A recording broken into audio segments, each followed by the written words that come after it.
firman Tuhan yang benar, Allah yang sejati, makin diketahui banyak orang. Kabarkanlah Injil sampai ke ujung dunia. Dengan adanya kemajuan teknologi seperti internet, tidak ada batas-batas, tidak ada sekat-sekat, semua orang bisa mengakses, semua orang bisa membuka Alkitab dalam bahasa apapun.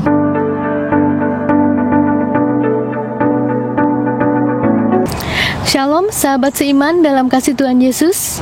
Jumpa lagi dengan video saya Walking with Him.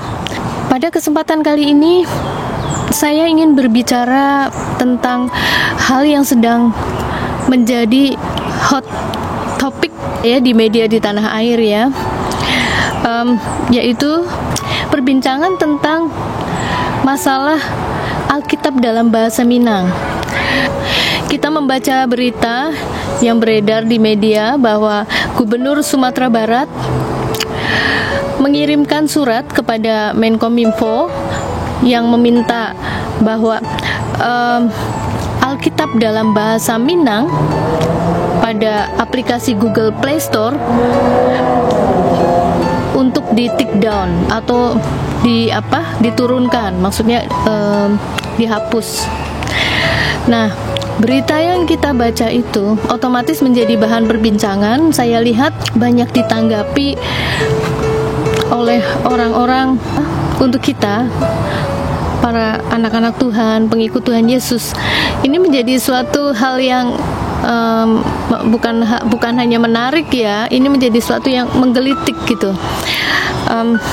Mengapa ini menjadi masalah buat mereka?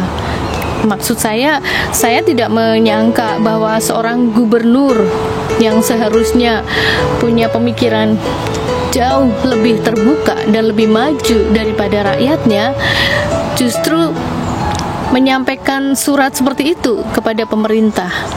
Ini kan aneh. Dan saya tidak percaya bahwa masyarakat Minang, seperti yang dia tuliskan dalam suratnya, mempunyai keresahan atau merasa terganggu dengan adanya Alkitab berbahasa Minang di dalam Google Play Store, karena dia mengkhawatirkan untuk kedepannya nanti akan ada hal yang serupa dan seterusnya.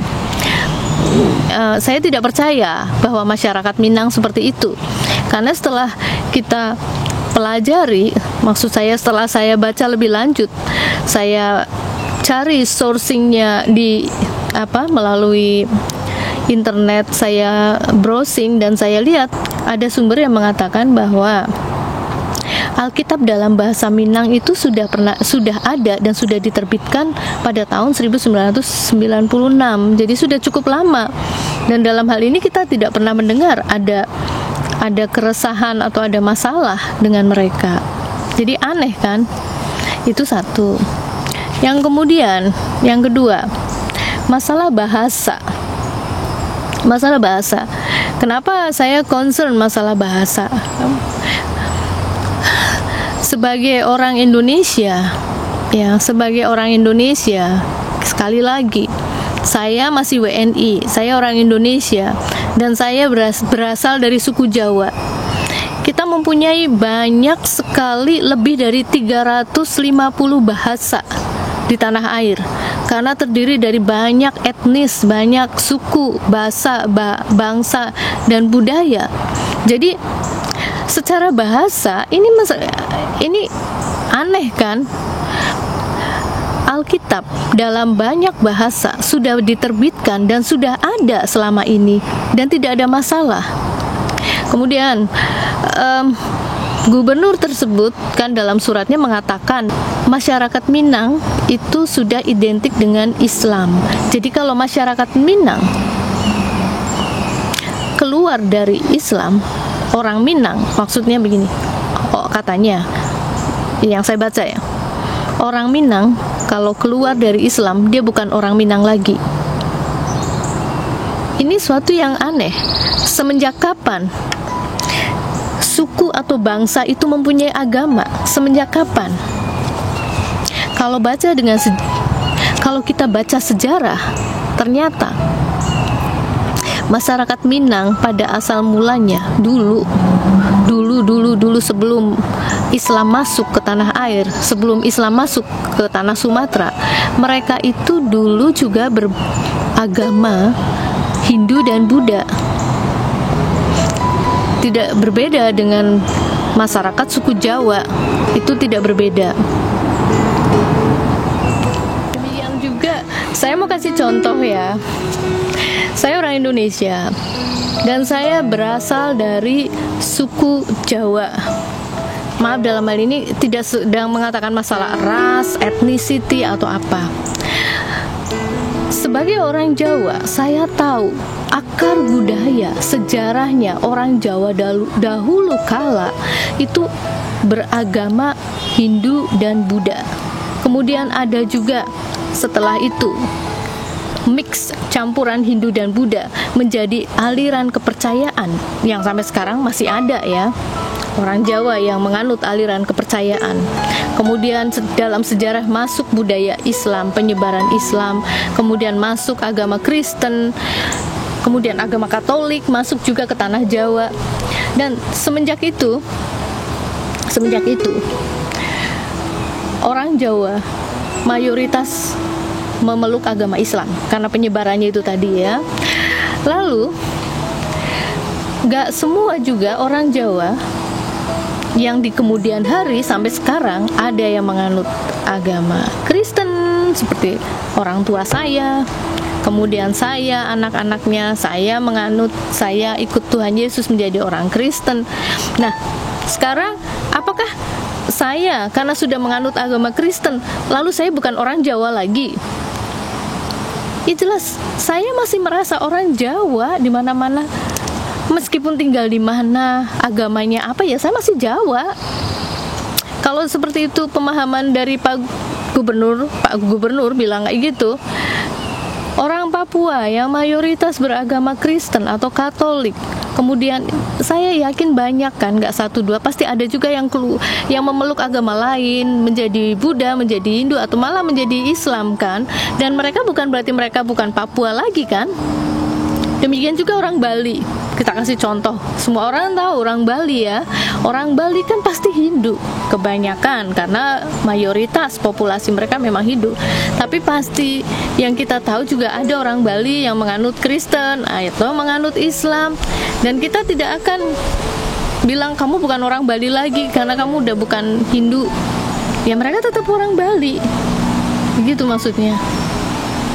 Kayaknya aneh sekali.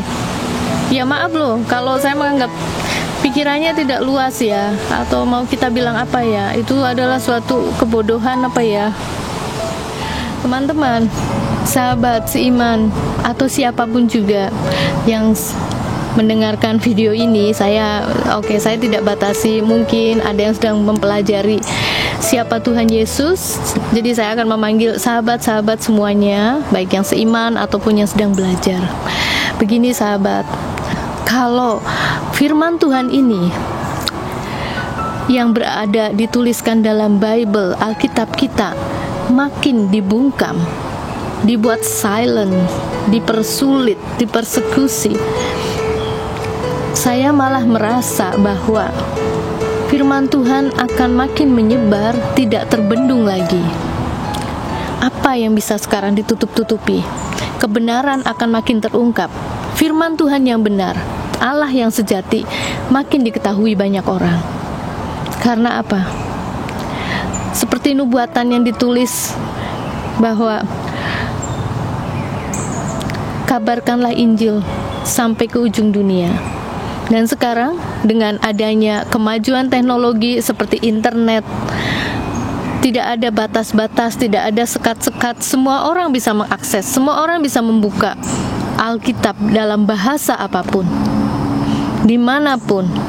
Bahkan di negara yang melarang Alkitab untuk beredar, itu pun orang tetap bisa membuka dan mengakses, membaca, dan akhirnya mengetahui firman Tuhan. Itulah saudara, sahabat seiman dan teman-teman sekalian, saya kok percaya dengan keadaan seperti ini, kedatangan Tuhan sudah dekat. Karena siapa yang bisa melawan Allah? Firman Tuhan tidak bisa dibungkam. Dan untuk orang yang tidak bisa mendengarkan atau bahkan hanya untuk membaca atau memegang Alkitab saja sampai seperti ketakutan, di situ malah membuat orang penasaran ya, malah orang jadi ingin tahu ada apa dengan Alkitab. Apa sih yang istimewanya kok sampai diperlakukan seperti itu? Itu kan jadi pertanyaan. Ini malah seperti membantu ikut mengabarkan tentang kabar keselamatan, tentang berita baik ini. Jadi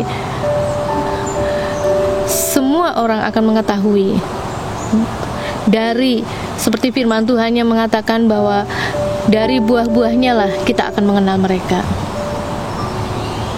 Itu yang ingin saya sampaikan pada video kali ini, teman-teman. Oke, sebelum saya tutup, saya akan membacakan firman dari Matius 7 ayat 16. Dari buahnya lah kamu akan mengenal mereka. Dapatkah orang memetik buah anggur dari semak duri atau buah ara dari rumput duri? Ayat 17.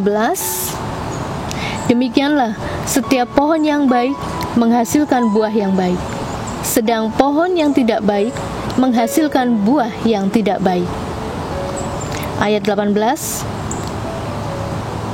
Tidak mungkin pohon yang baik menghasilkan buah yang tidak baik, ataupun pohon yang tidak baik menghasilkan buah yang baik. Ayat 19. Dan setiap pohon yang tidak menghasilkan buah yang baik pasti ditebang dan dibuang ke dalam api. Ayat yang ke-20. Jadi dari buahnya lah kamu akan mengenal mereka. Jadi demikian teman-teman, sahabat seiman. Sampai jumpa lagi pada video yang akan datang. Semoga memberkati.